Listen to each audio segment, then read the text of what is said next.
Cycle இன்றைக்கி ஓட்டிகிட்டு dance practice போகிறாங்க. இன்னும் ஒரு நாள் தான் இருக்குது டான்ஸ் ப்ராக்டிஸ்க்கு. சைக்கிளில் போயிட்டுருக்கோம். 6 மணிக்கு ப்ராக்டிஸ் ஆரம்பம். ஆனால் நான் எங்கள் அம்மா வீட்டுக்கு போயிட்டுருக்கோம். அவங்க 2 பேரும் அது தூரமாக போயிட்டுருக்காங்க. போகிற வழி தான் எங்கள் அம்மா வீடு. அதனால் எங்கள் அம்மா வீட்டுக்கு போயிட்டு தாண்டி தான் எங்கள் அம்மா வீட்டுக்கு போகணும். போய் எங்கள் அம்மா வீட்டில் கொஞ்சம் நேரம் ரெஸ்ட். அதுக்கப்புறம் 6 மணிக்கு ப்ராக்டிஸ் டான்ஸ் ப்ரோக்ராம். சனிக்கிழமைக்கு டான்ஸ் ஆட போகிறாங்க. ட்ரெஸ் எல்லாம் இது பண்ண சொன்னாங்க. ட்ரெஸ்லாம் அரேஞ்ச் பண்ணியாச்சு. ப்ராக்டிஸ் மட்டும் கொஞ்சம் எனக்கு உடம்பு சரியாதனால இன்றைக்கி ஸ்கூலில் லீவ் போட வேண்டிய சூழ்நிலை. ஏன்னா எனக்கு ட்ரிப்ஸ் ஏற்றுற அளவுக்கு ஆயிடுச்சு.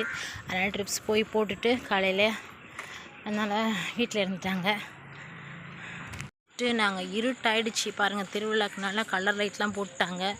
ப்ராக்டிஸ் முடிச்சுட்டு வீட்டுக்கு போயிட்டுருக்கோம். நாங்கள் வீட்டுக்கு போயிட்டுருக்கோம்.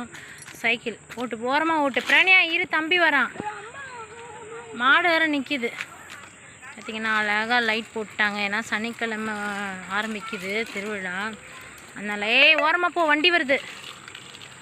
இப்போ நாங்கள் கடைக்கு போயிட்டு அப்படியே குழம்புக்கு வாங்கிட்டேன்னா காலையில் சாப்பாடு கட்டி ஸ்கூலுக்கு அனுப்பணும். 2 நாள் எனக்கு சுத்தமாக முடியல.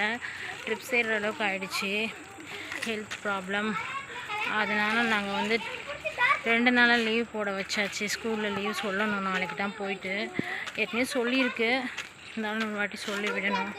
கொஞ்சம் முடியல. பார்த்திங்கன்னா அழகாக இருக்குது லைட்லாம்.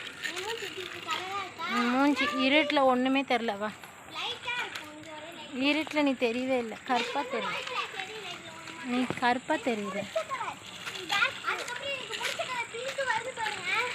வளன்னு கத்துவா.